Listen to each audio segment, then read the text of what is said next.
So this is Stickman. So this is my trademark. So I have seen many goal setting model. Like the moment you set goal, you get energy. You feel let's do this, and that's why New Year's Day is very good because you can forget about the last year. You get new energy. Whatever crap I have done, that's gone. That's history. Let's start again. So this hope is very important in our life. We have all done mistakes in our life. We have all done bad decisions. But let's forget about that. Let's forgive ourselves. Because most of us forgive others. If you come to me, oh, Deb, help me, I will be so helpful. But to me, I will criticize. Why did you do that stupid thing? Why did you not check this? Why did you do? So just stop. Stop criticizing. Whatever happened, happened. Fine. But every time we are getting better. We moved to a better hall, better lighting. There was no coffee. Now there is free coffee. Obviously, maybe from next workshop they will not give because I bargained for that free coffee. So as you know, I mean, every time then we got at least I set up. It's all lights are flashing, glowing, but it's not making any noise. I wanted to run a soundtrack, like boom, boom, boom, boom. So next time it will happen. So goal setting. So goal has to be a visual goal. So this is my body, this is my life. That's the picture your daughter, your kids, your granddaughter, grandson will draw when they first come. Human, this is a human. That being, that's you. Yeah. So you cannot go into analysis. You have a strong body and a strong mind. Everything else, money, everything afterwards. So let's make your body strong. Let's make our body strong and mind strong. So body, how do you make my body strong? Food, exercise, sleep. Only three things. Food, exercise, sleep. And as I said, exercise can be broken down into three. Strength, simple upper body, lower body. At least do this enough for us. Enough. We are not going to be a bodybuilder. So just lower body, upper body. If you want to do more, I can show you more. Stretching. All you need to do is that. But you think it is nothing. It took 5 minutes, but if you do it every single day. I remember first time I had started having potential, the simple stuff. I was driving, my bag was there. I just stretched out to have my bag from the other side. Yeah? And something clicked. Painful. I can't reach. And now see how far my hand can go and my joint can go. So you have a painless body. So the London to Brighton challenge, I fractured, stress fracture. So in the middle of night, 3 o'clock, pitch dark, yes, field, rural area, the head got. So there's nobody in mind. It's just my hands was behind me and Daisy was in front of me. So something just snapped like that. So they wrapped my feet, still it is not working. So anyway, so I have been rescued at 71. I got a medal for 50-kilometer mark, but not the 100. I'm going to get that. But within 7 days I healed my fracture. How? So you can be it's not superhuman because I know how to, you guys don't know how to, that's the difference. So we, now that bone will be stronger than before it fractured. Because any damage, scar tissue is stronger than normal tissue, you know that. So if you have a mental scar, think that you're fortunate that somebody insulted you, somebody ditched you, somebody betrayed you. So your mind is much stronger because of the betrayal. Because somebody backstabbed you, so compared to somebody who is innocent mind, you're much stronger. Does this make sense? So scarred tissue is stronger than a normal tissue. But only if you stop blaming others. Stop blaming your father. Stop blaming your wife. Stop blaming your kids. Stop blaming yourself that I'm stupid. I was born in a family of dementia. I was born in a family of overweight. I'm born in a family of it runs in the family. Yes, maybe it runs in your family. So what? I lost my uncle 2 days ago. And he resembles like me. Because when he was young, he was almost looking like me. And he had 2 MSCs in two diverse subjects. He was probably the most intelligent in my uncles. But he died a crap death. He was bedbound, chair-bound, crippled, pain, So intelligence means nothing if you don't know. Stephen Hawking. Yeah? Brilliant mind, brilliant brain. Body? So the body is nothing without the brilliant mind. Body is a shell. Yeah? So there's a meditation track I use which says, basically when you breathe in, you just say, I am not my body. literally, you are not your body, right? When you're born, you are a zygote, just one cell. And now you are billions of cells. How? Because you get bananas, you get rice, you get this, you get that. So same banana, if I eat, that becomes Dave. Same banana, if Michael is, it becomes Michael. So it's not the banana, my body has made that. So when I will die, my body will still be there, so I'm there, but that's not me. So I am not my body. Similarly, I am not my mind. Because what is my mind? My mind is not but a collection of images, memories, soundtracks. Yeah? If you got a stroke, I can wipe your mind track, but you still alive, you're still breathing. So what is making you breathe? So there is something far beyond your mind and body, and that's called spirit. So it's not religion. And I was very surprised when in the third year medical school, we had to read a book called Marx Preventative Medicine. It says WHO, World Health Organization definition of health. What is health? What is perfect health? Health is not mere absence of disease. It is the perfect well-being of your physical, mental, and spiritual health.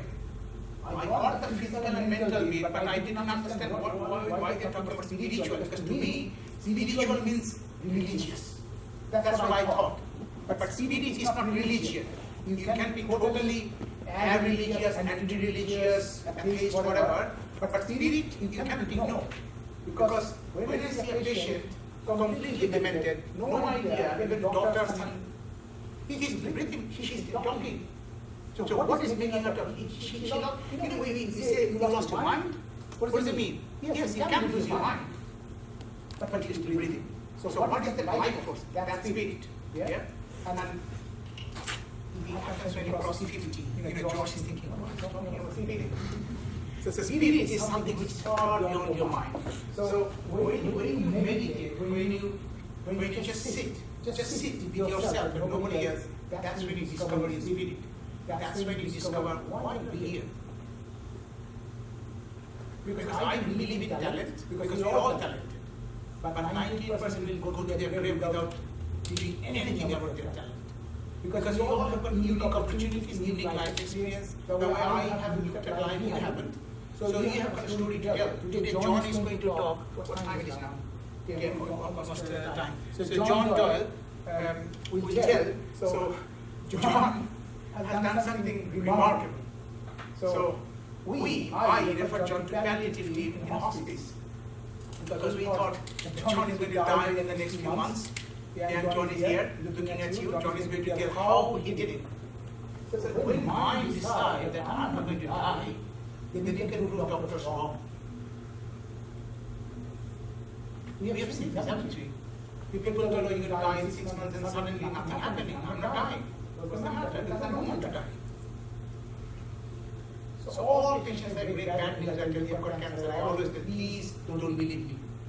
They say, what are you telling? You're telling me I've got cancer, you don't believe me. I said, there is an effect on placebo, meaning I please you. If I give you a pill, I say, take this pill, you will feel so good. If you believe me, if you trust me that I'm somebody, okay, I'm feeling bit. Actually, something, it's not just mind. Actually, you can prove that things are happening. Similarly, if I tell you, you have seen this voodoo thing, like take your enemy, you make an idol, and you stab it, and remotely. So all this is called nocebo, displeasing, harming. So a doctor, when a doctor says, you have got cancer, you have got frozen shoulder, see? Yeah? See, immediately, I can believe that doctor, okay, I have got frozen shoulder. What's the story? The story is 1 year, maybe you're lucky, maybe. Otherwise, standard is 1.5 years. Go to Wikipedia, it says 1.5 years. 6 weeks. And I'm even better. See, so don't believe. Listen to what doctor is telling. Do the stuff that he's telling you to do. Because I'm not telling you stop taking medicine. Take that, but don't think, okay, how should I say it? Because I'm glad that my colleagues are not here. So when you're taking the tablet, believe that tablet is for your benefit. Don't disbelieve, otherwise that tablet might not work. But at the same time, say, okay, this is the external thing that we are doing to heal my body from cancer, frozen shoulder, arthritis, whatever. This is what I am going to do to heal my body. And that bit all comes from here here, here, here, here, and sleep. And my focus in this workshop is just this. But I want to talk about this as well. So this is your left arm, learning. Anything you want to do, what are you doing here? You're learning, right? You're listening to me. I learned from somebody, and I'm telling you, and you're going to, you're hearing, you're still not learning, because learning becomes active when you take notes. Because it is just going to your brain, and you're trying to think about, if you're totally listening, I know some of you are thinking about other stuff, but if you're totally with me, you're thinking, okay, this doesn't make sense, because no, this is not right. Oh, that's right. So you're matching the new information with your old information and see, okay, this, okay. And then if you have got trust in somebody like a superior figure, then, oh, maybe he's right. So it's like when I tell my wife something, he said, really? Same thing. Somebody else tells my wife, see? So you need to hear something from a superior-ish person or a stranger person or who is maybe standing on a stage. That's why I'm here. So that I will talk, right? So you should always learn. And that's why I'm so fond of Mandano. And I'm so sad that the building, Judith is in charge of that, and she's so helpful. So I do a lot of stuff that no other consultant will do. I give my personal mobile to my patients, and my colleagues think I'm crazy. But I can tell you, nobody bothers me. You ask me good question. That makes me a better doctor. Yeah? And I'm planning to make a garden of hope in the hospital. I said, they're not wasting time. Use that time in your private practice. You can get more money. But the thing is, money we all need. But the problem is that I know many millionaire friends of mine, they are not half as happy as I am. As long as I can feed my family, I've got a reasonable house and a reasonable car, what else do we need? And the thing is that if you actually give, things will come. I know it will come. But I don't need to go for that. Because whenever I talk about any business project, everybody says, what's my take in it? How much I'm going to get? So why are you thinking about just give? First give. If it is for you, it will come. So these are our headaches. Yeah? So body and mind work. Learning, you need to learn. Whatever you want to do better, you need to learn what to do. And then how to do. How to do is your mind. Your monkey will prevent you to change your long-term habit. If you always eat 5 cookies, you will always eat 5 cookies unless you work on your mind. And that's the big talk. Dreams and passions. In my clinic, when I see a new patient, I always ask, what do you do? What's your hobby? And what's your dream? And the majority of the hobby I hear, my hobby is my grandchildren. Really? Can that be a hobby? That can be time pass. You love doing it, but that is not a hobby. But that can be a hobby if you get that stuff wrong. How I entertain my grandchildren, then people can learn from you. So that then you create something. Obviously, when you look after your grandchildren, you are creating, you are nurturing young minds. And the first 7 years of their life, they are so sponge. You can really their life, you can make them a good citizen. So dream passion is like experience you want to do. Like I've already signed up for the skydive. I've never done it. I'm scared of height. But anything that I'm scared of, that's the thing I'm going to do. I'm very afraid of drowning because when I was a kid, I was drowning in almost near drowning.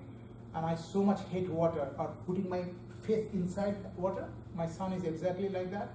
And that's why now every weekend in the bath, I put my face down as long as I can. And so far my record is 2 minutes.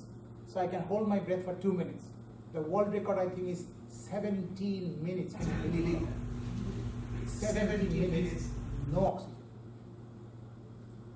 Take a deep breath. Look at your watch. Okay. Hold. The moment you breathe, lift your head. Don't cheat this. When you can't hold your breath anymore, breathe and lift your hand.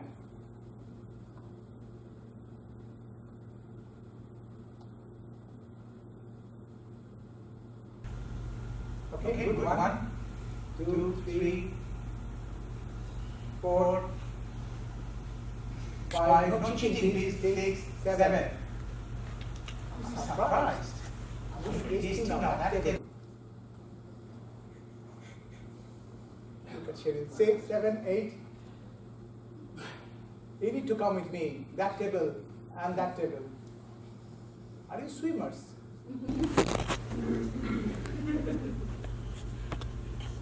I don't know. You guys are geniuses. So oxygen is so important, and we don't even breathe properly. I can predict your mortality when you will die by a simple calculation called HRV. Has anybody heard of HRV? I covered it last workshop. Heart rate variability. With your Apple Watch, you can measure HRV. So how slow during the day, how slow your heart rate goes and how fast it goes, and what's your beat-to-beat variation, that predicts how fit your heart is. And when you breathe in deeply in, you improve your HRV and you improve your mortality. So let's go back to dream. So my dream is to go to Mount Everest, base camp maybe, not at the top. But that itself is an expedition, you know. If you don't helicopter yourself, if you actually go from that, that's really, you cannot just do that. We have got a consultant, Sharmili, neurologist.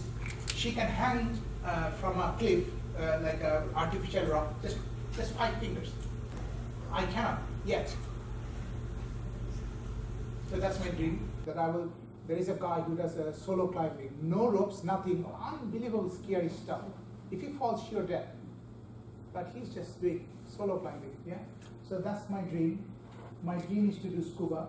So you all have got dreams. So make some dreams to do dreams, yeah? Like I want to do this. Make some dreams to be dream. Like I want to be a TED talker, TED speaker. I want to be a millionaire. I want to be a book writer. So to do, to be, to have. All of us focus on to have. I want a BMW. I want a swimming pool house. So have, good, do that, but try to be more be. I want to be a breath holding record, have a breath holding record. So the more that makes you happy, and that makes you discontent. I've got a BMW, I'm thinking about now, Tesla car. I'm got a house, I need a bigger house. Yeah. I'm not against that, because I think we should have that, because then you can give more.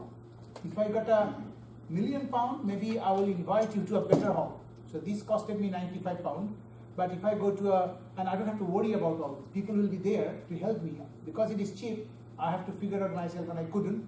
So, so we need to have money. You need to have a lot of money, but you don't need a lot of money, but you can help other people. You can help your charity, you can help your mission. So you need to have a dream. And time and again, people have retired and they died within 5 years. Why do people die after retirement? Because inside our body, there is a sensor that am I needed in the world? Am I worthwhile? And when you switch that off, I've done my job. It's for me to relax. That's the time you'll have a heart attack. Because body, you're signaling your body, I'm done. So even if you're retired, don't tell your body and mind, I'm done. Just say, this is my start. Now I'm going to do this. So if your child is suffering from autism, that mother will live long. Because that mother knows the day I die, my son dies. So that mother will not die very easily. And we have seen this. Even with cancer, the mother will survive. Because you're telling your genes, I have to live, I cannot die. So that's what happens when this triggers, yeah? And you can do the opposite. You can imagine, I've seen patients with paraplegia, no problem. Nobody can find any problem, they cannot just walk. They truly believe that I cannot see, I'm blind, and they are blind. You take a knife and do that, no blinking. They're blind. They believe they're blind. You can do miracles. So what about if I believe impossible? Like I can finish my appraisal in 2 hours. I always come back to my appraisal and my tax return. These are two my Achilles heel. Because my tax return, no. Appraisal is first because they will stop my salary. Otherwise, which is this money business. So this is also important. You need to take care of your money. And in future, my dream is to get some money motivational speaker who can motivate you about wealth and how to manage your wealth. Milli-EU. Milli-EU means environment. So you need to look after your house, your car, your neighborhood, make some flowers, yeah, look it beautiful, make it beautiful. So, because you cannot work in a cluttered desk, I cannot.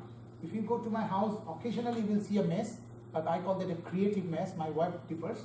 But you need mess only to find stuff, because sometimes what I do explode. So I just explore everything, then it's, oh, I didn't know that I have got that, and then I shrink. So in your house, in your car, just explore, throw away everything, and then shrink. You will discover a very important aspect. Network is your very important. People without network die sooner. People who is socially isolated is as bad as smoking 2 packs of cigarette. If you don't have any family, make family. This is our family, right? So speak on a regular basis before coming, who never knew each other before coming to the workshop, raise your hand. Yeah. So these people, they are the beginners. They're not beginners, like they are with me from the very beginning, and now they're like family, isn't it? Last night we had such a fantastic night. Yeah. We help each other. Like when a patient is unwell, we go see them, we volunteer.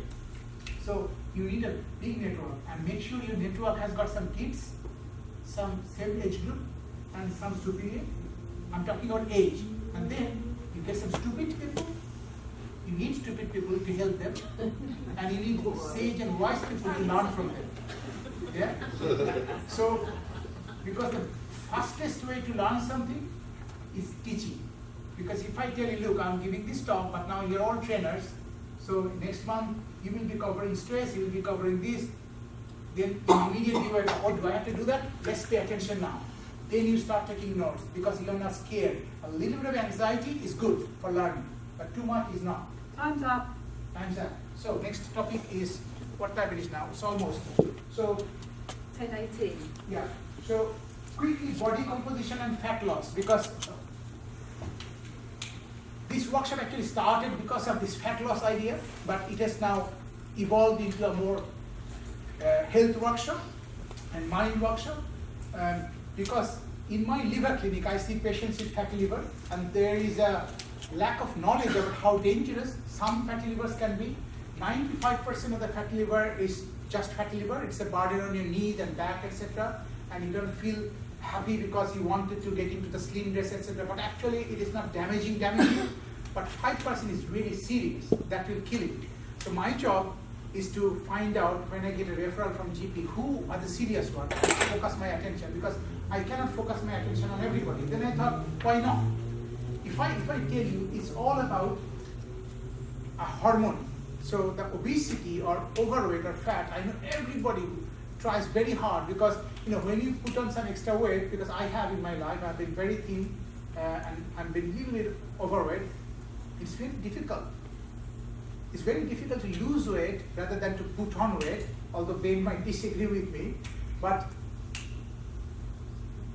putting off weight is very difficult, because we don't know how to, because we have made the whole area very complicated. So before I go there, when you go home, yeah, I'll put a picture, yeah, make some mind goal that I'll do meditation, make some learning that I'll learn about health or whatever.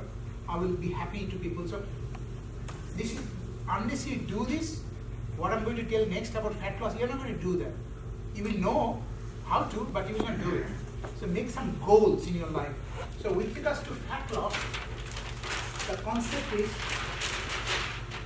our body has got bones, yeah, muscle, some organs, maybe heart, lungs, etc., kidneys, yeah. What makes your body weight? You need to understand this to understand fat. And then fat. I'll put brain here as well. So all the organs, they will not change. Whatever you do, kidney, etc., liver may go up a bit. So that you cannot manipulate. Bones, very difficult to manipulate, yeah? Although you can get stronger bones. Muscle, you can manipulate, and we want more muscle. Fat, we want little bit. We don't want no fat, because fat is so important, very important. Because if you adopt a complete fat-less diet, you will be unhappy, you'll be depressed. Because fat is, the brain is full of fat, right? Am I rolling, yeah? Brain is full of fat, your nerves full of fat, your sex hormone, or most of the hormones in the body is cholesterol. We need cholesterol, we need fat. And there's a lot of bad press about cholesterol because of a bad research. I mean, those of you who are researching on this, you know that the evidence against cholesterol is very thin. Back in 1970, I won't go into details like how it all started in America. They incriminated cholesterol as the cause of every bad news, which is totally wrong. Fat is extremely important for us. But what about this fat? Not good. Not good. We want to cut it down to this. We want a little bit of fat. We do. We need it. We don't want like 6% body fat, ripped abdomen. No, we don't want that. That's for a professional who will be on the stage naked. But we want a little bit of fat. So this up is easy. If you are not like trying to be really muscular, all you need to do is a very basic. They say even once a week, but I said do it daily. Once a week we will forget. Just daily sit down 30 times, stand up 30 times, but not do it as if you focusing, just thinking, this is my lower body, sit down, play a music, yeah? Just 30 times, fraction of time, and lift something. If you can't find anything, just imagination, yeah? That's all you need to do, unless you want to be muscular. I've just joined Ripped Gym. Do you know Ripped Gym? Next to hospital. And you feel like a dwarf Lilliput. Because people are walking there like this. Their hand is the double the size of my leg. But I'm trying, I'm putting my energy. Anyway, very soon maybe I'll be like that. Anyway, so that guy cannot brush his tooth because his bicep is like this. I'm sure he cannot go to the London to Brighton walk with me. Yeah. So we don't want to go to that extreme because that's also a form of what you call body image problem. You want to be looking like a Greek god or goddess. That I understand, but I won't go to extreme anyway. So our focus is not there because this is a little we need to move. I want a painless body. I want a body that can reach out for a remote control and not fall over.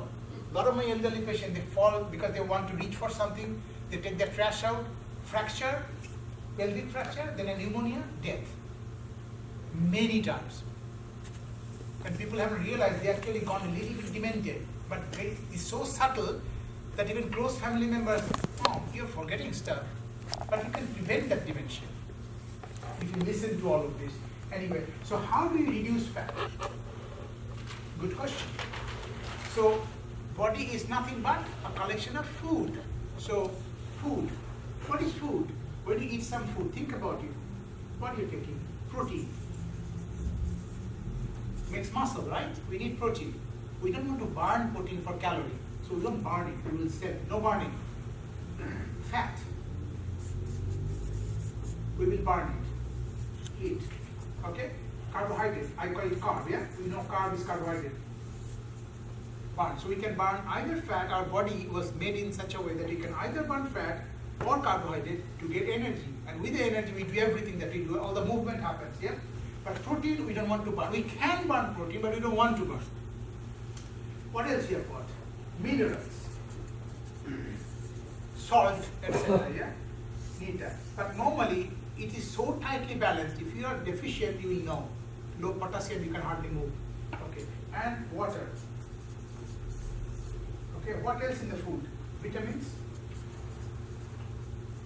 What else in the food? Antioxidant, which protects but not vitamin. So this is food. This is what you eat every day. Whatever. If you eat crap, you're eating this. You're eating very good, you're eating this. So you need a little bit of protein, but unless you're a growing adolescent kid, you don't need much protein. Our body recycles protein. Yeah? Unless you're doing a lot of lifting, you want to bulge your muscle, bulging muscles.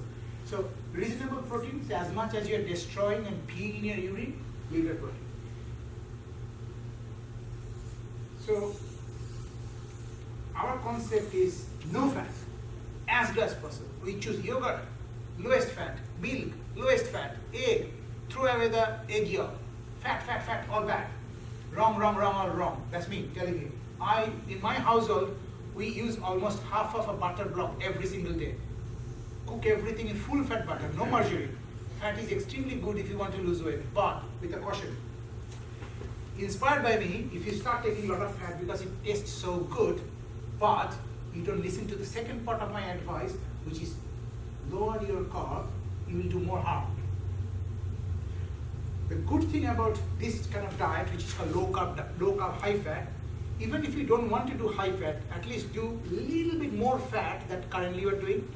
If you are currently zero fat, just add a normal fat, like what your parents used to do. Yeah, like my parents used to do ghee, clarified butter, a lot of that. So do that, cut down your carbs.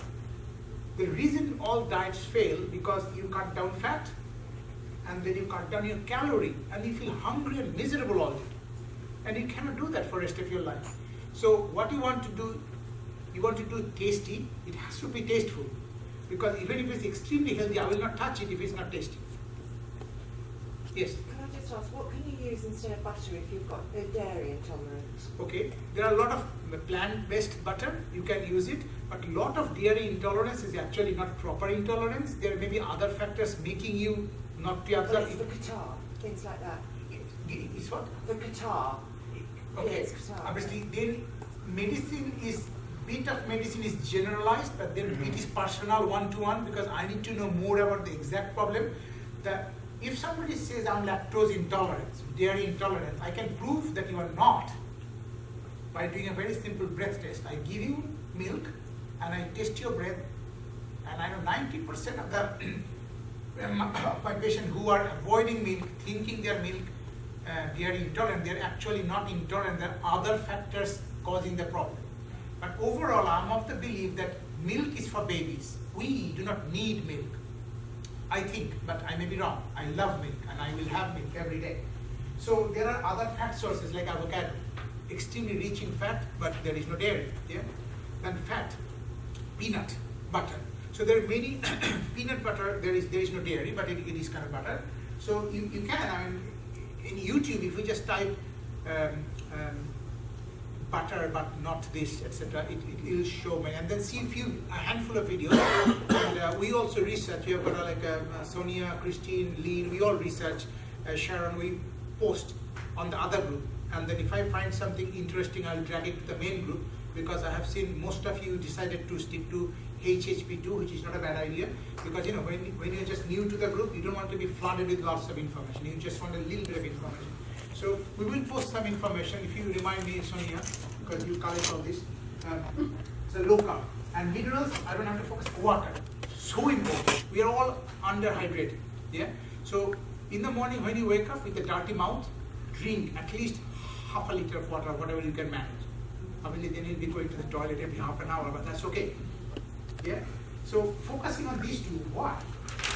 Because when I tell any patient that you need to lose a little bit of body weight, in fact I say fat weight because you don't want to lose body weight, the 5 myths, first thing they say that I will join a gym. That's first thing they will utter. 10:30. 10:30, okay.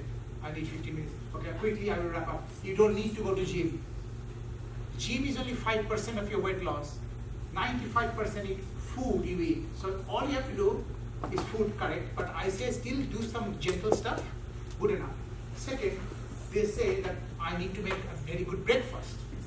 So they think the breakfast is the best meal of the day, which we told traditionally, right? Eat a very healthy breakfast. That's a crap. Breakfast is the time of the day when your body is trying to burn the fat. And you're not letting body burn the fat because you're feeding the body food again. Strawberry, muesli, milk, honey, and that will completely stop your fat burn. So avoid breakfast, but if you're new to this, I've been doing this since probably almost a year. No breakfast. Other than Saturday, Sunday. Saturday, Sunday I will eat rubbish, crap, anything with my family. But normally nothing, Monday to Friday, good enough. You don't want to change everything, write off everything for the rest of your life. I will eat cookies almost on a regular basis, but I know when to eat it. If you have to have some bad stuff, eat it in your dinner. Because when you consume carbohydrate in the dinner, that's when your body needs insulin. The moment you eat carbohydrate, blood sugar goes up, your insulin goes up because insulin wants to bring the blood sugar down. And how the blood sugar will be down? By forcing it into the liver. The blood sugar spike will be transferred into the liver, and liver can take fat very easily. And then when the liver is loaded with fat, which is called fatty liver, the liver is enough of fat, I'm full up, and I can even be alive. Most of us, if I stop eating right now, I will probably live for another 6 weeks, no food. Me, I'm not overweight, but I will eat that much of calorie and protein we have got. So don't eat breakfast. And those of you who are not overweight, I will also tell them do not eat breakfast. Why? Such an important thing called autophagy. In 2016, the Nobel Prize went to a Japanese scientist who dedicated his whole life researching on effect of fasting and cancer prevention and immune regulation. So when you don't give your body food, what body does? What you would do? Suppose you, for some reason, didn't manage to go to Tesco for 2 weeks. What did you do? What did you do?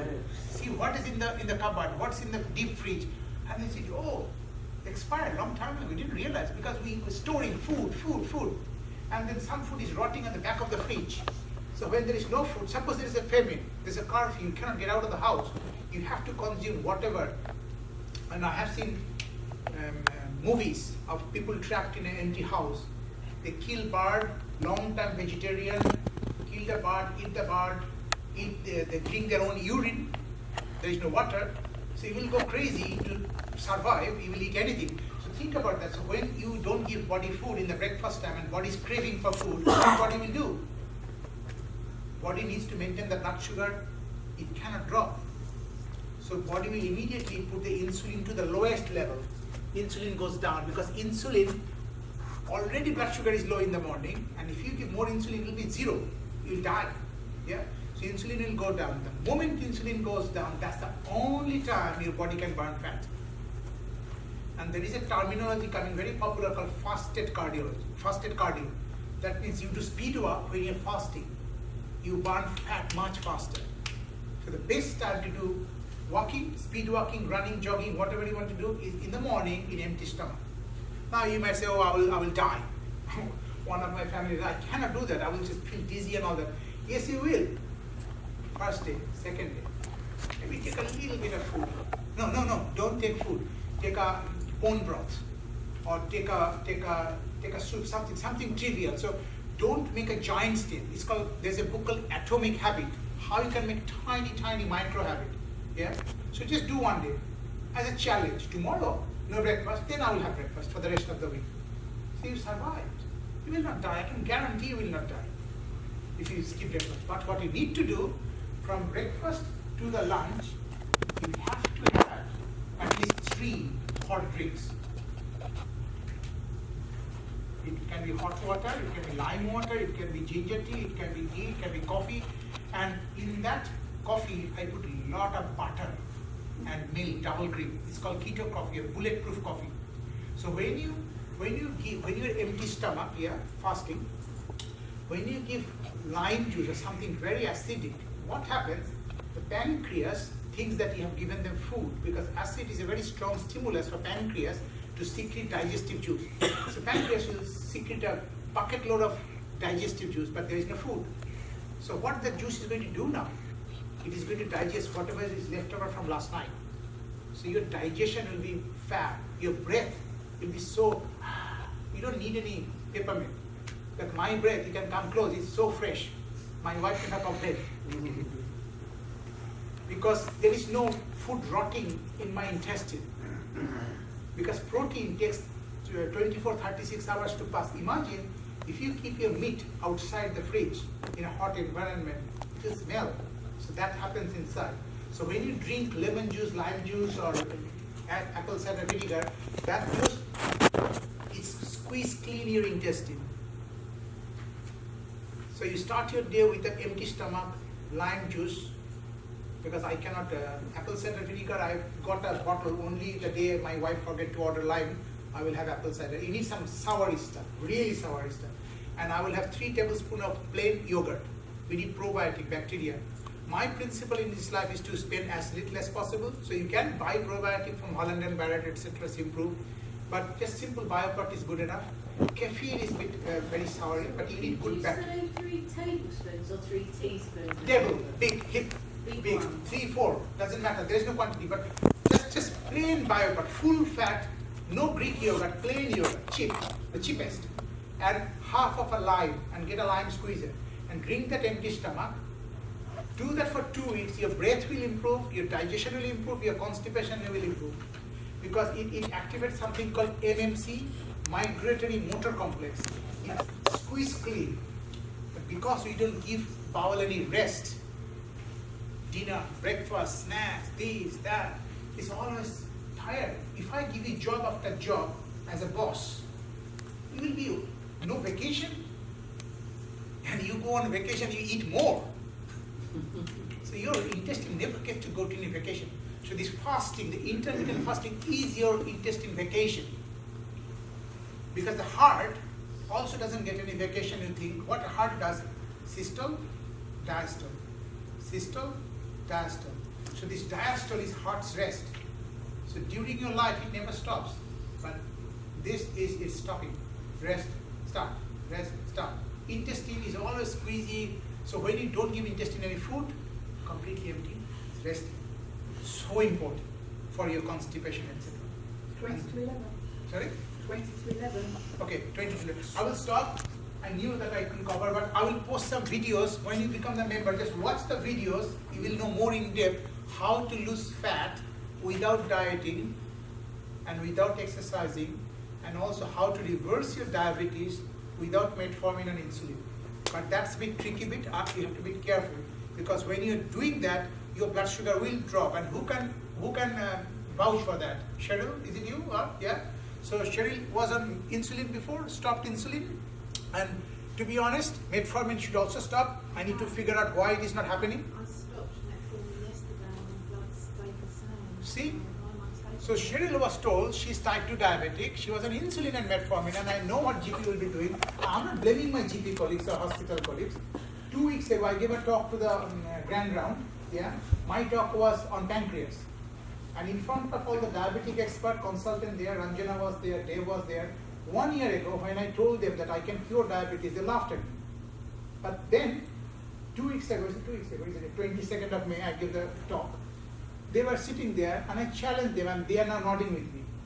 Yes, type 2 diabetes is a reversible disease without medicine. How many of you are diabetic or know somebody who is diabetic? My mother is a diabetic type 2. Completely wrong advice you have given over the last 50, 60, 70 years. Diabetes is curable. Believe that? I can show you all the evidence. So I'll stop here. So today's my story. We've got only 20 minutes left. Is Mr. John Doyle.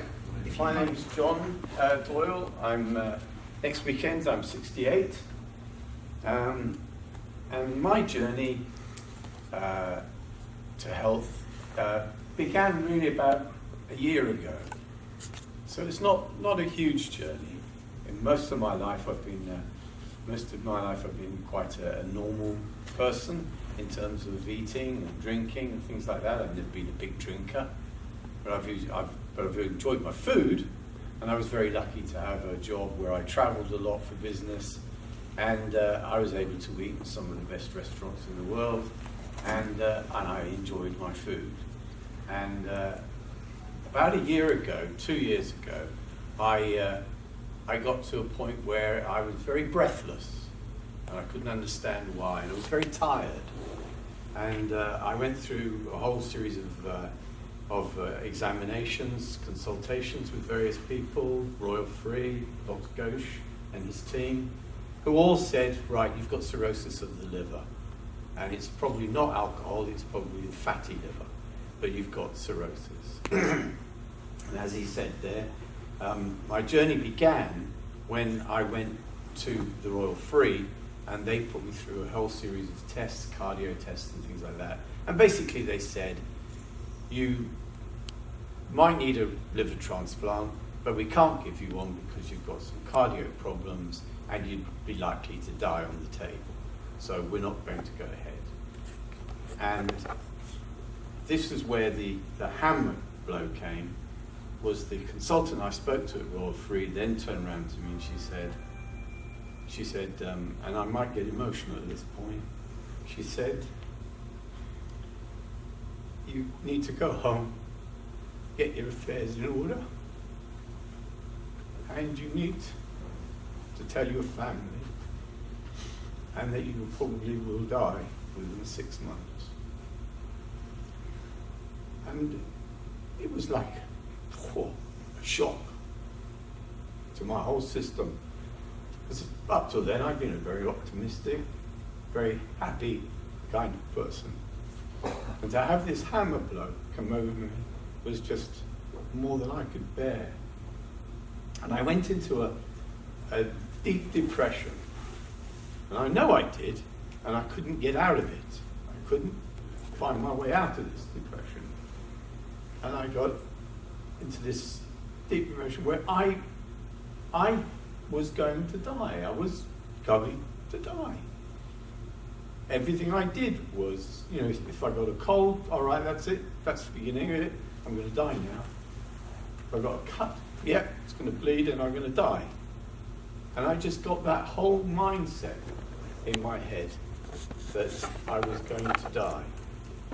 And I began to kill myself internally through my mind. And I was very conscious of the fact that I was. But what happens in those situations, you become very selfish. And so what happened is that I took on all these feelings, but I didn't realize the effect I was having on my family. And of course I was bringing them down, and they couldn't cope with it. They were very emotional about the whole situation. Until one day, my lovely wife screamed at me across the living room, and she said, and I'm going to swear for a moment, so please excuse me, but she said, "It's not all about you, you fucker. It's about the rest of us." And that was the point where a light went on in my head.